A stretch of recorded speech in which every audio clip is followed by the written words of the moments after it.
Davao, Senator Raffy Tulfo is seeking the floor to deliver his privileged speech. I move that he be recognized, Mr. President. Senator Raffy Tulfo is recognized to deliver his privileged speech. Thank you, Mr. President. Good afternoon, Mr. President, distinguished colleagues. Today, I come before this body as a son of Isabela and as a Filipino. Isabela is widely known as the rice bowl of the North. Its land area of about 1 million hectares is mostly dedicated to the production of our country's food staple, rice. Napakahalaga po sa ating mga Pilipino ang bigas. Sa katunayan, noong mga bata pa po tayo, sinasabihan tayo ng ating mga magulang na ubusin ang kanin dahil bawat butil na natira ay isang araw daw sa purgatorio. That's how much we value rice. And that is why I stand here before you. The future of our rice farming industry is in danger. And our farmers are losing up to 54 billion pesos because of existing policies. There are even reports from some farmers' groups of farmers' debts, allegedly linked to low palay prices. The clamor for the review of the rice tarification law is more than just ripe. Malapit na pong mabulok. As of last week, Malacanang and the Department of Agriculture are pushing Congress to revisit the rice tarification law, or RTL, and give more regulatory functions to the National Food Authority. But before we delve into the review of the RTL, let us go back to the why of the RTL. The rice tarification law enacted in 2019 was a significant step toward liberalizing the rice industry in the Philippines. It aimed to stabilize rice prices and ensure food security by allowing the unrestricted importation of rice subject to tariffs.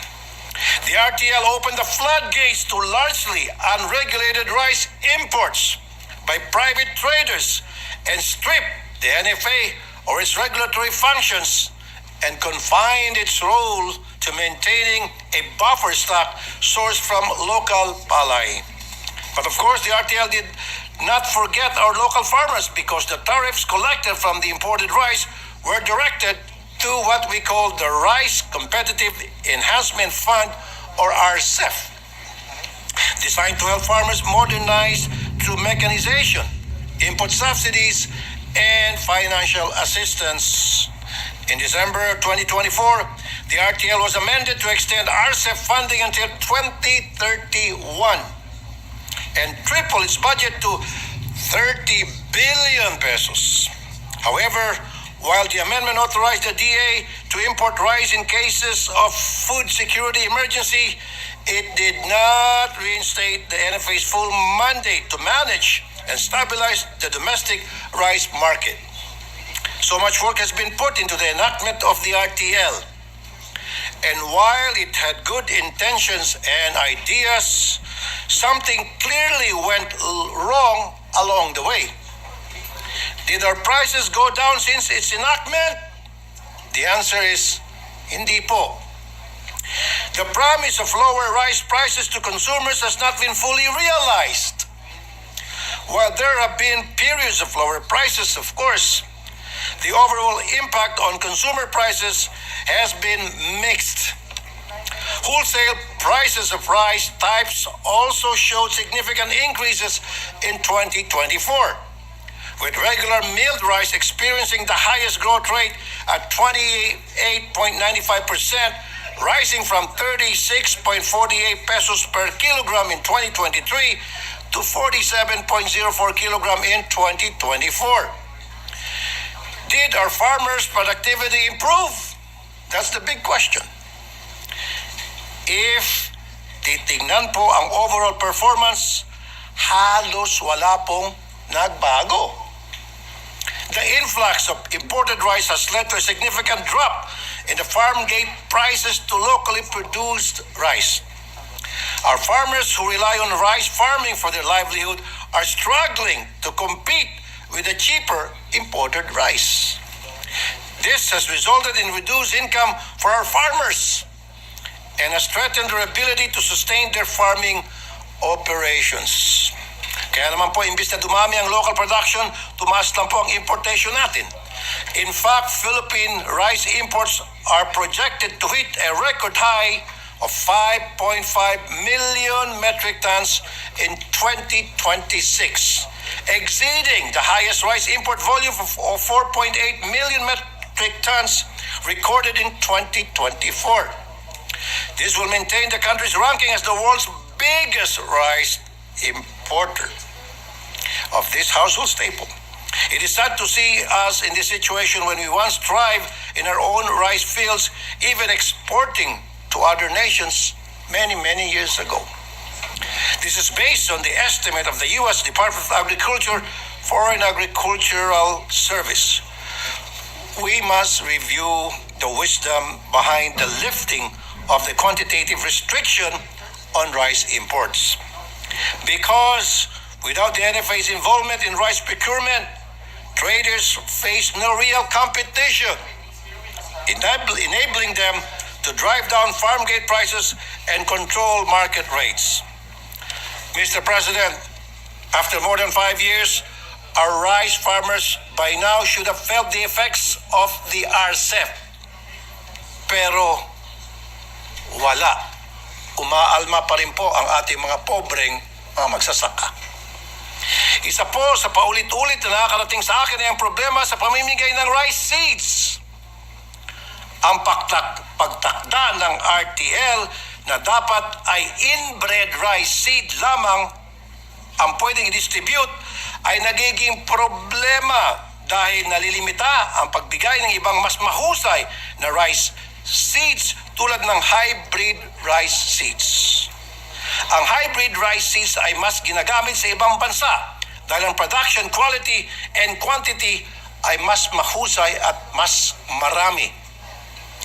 Totoo may mga lugar tulad ng mga di maayos ang irrigation na mas mainam ang inbred seeds.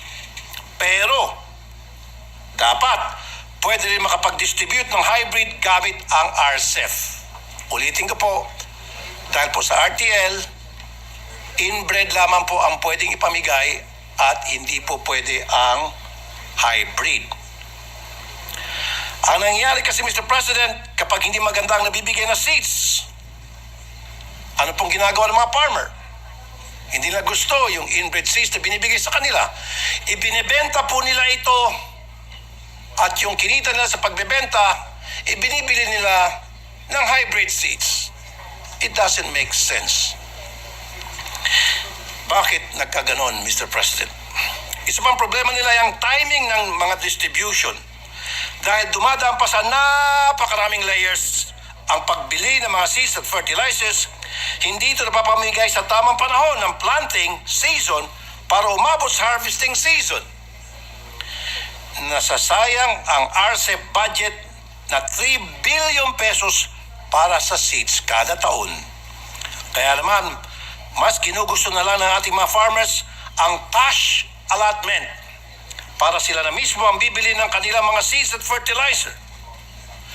Kasi mas alam nila kung ano ang dapat na itanim sa kanilang mga sakahan. Kailangan natin malaman kung may paraan ba para maayos itong problema sa kabagalan ng procurement at pag-distribute ng mga seeds at farm mechanization support. Madugtong ko lang din, Mr. President, dito pumapasok ang korupsyon sa distribution po ng mga rice seeds and even sa tinatawag na abono o fertilizer. Ang taga-LGU, pasintabi, wala akong ituturong pangalan, si Mayor, si Chairman, ililista nila ang kanilang mga kaibigan, kamag-anak, kapitbahay kahit na wala namang sakahan para magkaroon ng allocation. Si Chairman, ililista ang pangalan niya para magkaroon siya ng allocation, and of course, dahil wala naman siyang farmland, ibibenta niya. Pinagkakitaan niya. Mga tapos mabenta, bibili ng gin. According to people from the Department of Agriculture, napopolitika po ito sa mga municipal agricultural office kung saan si Mayor ang nagdidikta kung sino ang nasasama sa listahan. May mga lehitimong farmers na di nasasama at may mga nasasama naman na hindi tunay na rice farmers. Dapat, Mr. President, it's high time na matigil na po ito. Sa ngayon, meron namang mekanismo ang DA para dumiretso sa kanilang regional office para makapagrehistro sa RSBA. Baka dapat tanggalin na sa mga mayor ang kapangyarihan na magrehistro ng RSBSA. We also have to ensure that there are physical verification of applicants to the RSBSA para siguraduhin na tunay na nagsasaka sila sa kanilang mga lugar. Dapat din linisin ito kung may mga dumudoble na registration.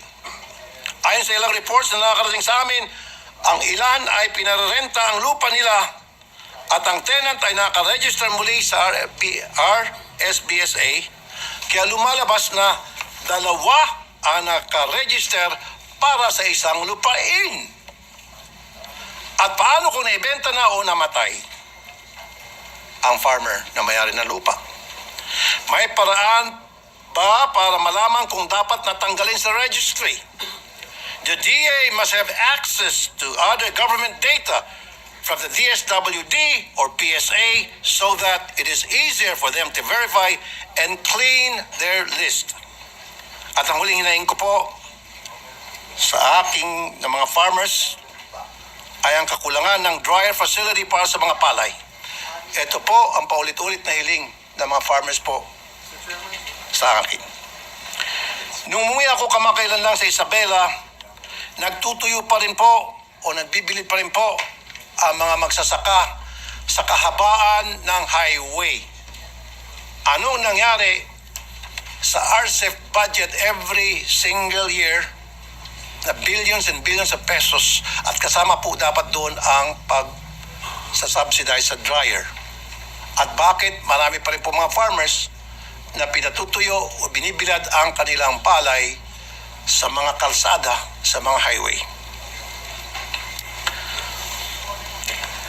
At ano pong nangyari sa mga trading provided ng RCEP sa pamamagitan ng mga farm schools?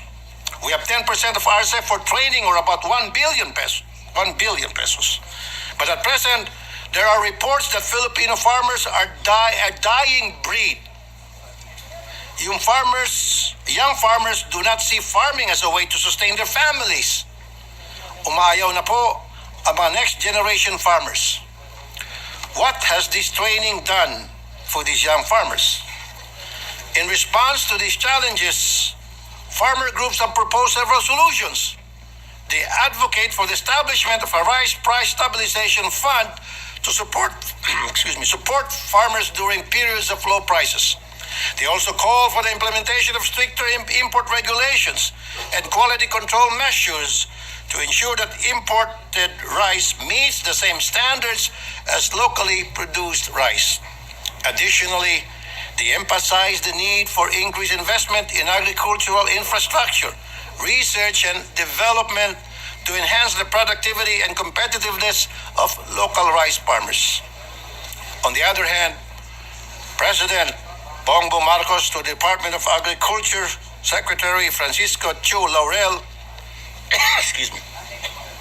has been calling for stronger regulatory powers to the NFA so that it can intervene in the market by releasing and selling rice stocks to the public. But we have to put safeguards so that the decision makers will not abuse their authority in favor of a few sectors. Finally, we need transparency and participation of all the sectors in decision-making process.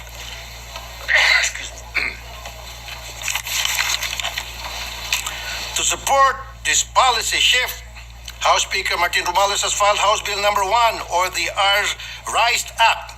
The bill aims to restore the National Food Authority's regulatory powers, authorize the DA to restrict imports, particularly during harvest season, and allow the government to set a floor price for palay. And there are several resolutions in the Senate seeking the review of the RTL, including those filed by Senator Erwin Tulfo and Agriculture, Food and Agrarian Reform Committee Chair Senator Francis Pangilinan. Mr. President, politics aside, everyone has good intentions for our dear rice farmers and our rice farming industry. I hope that we can all work together in championing the welfare and livelihood of our farmers. As representatives, we are supposed to make policies for the people and let us get out of our bubble and put ourselves in this situation. In conclusion, it is clear that revision are necessary to address its shortcomings. We must strike a balance between liberalizing the rice market and protecting the interests of our local farmers. Maraming salamat po, Mr. President.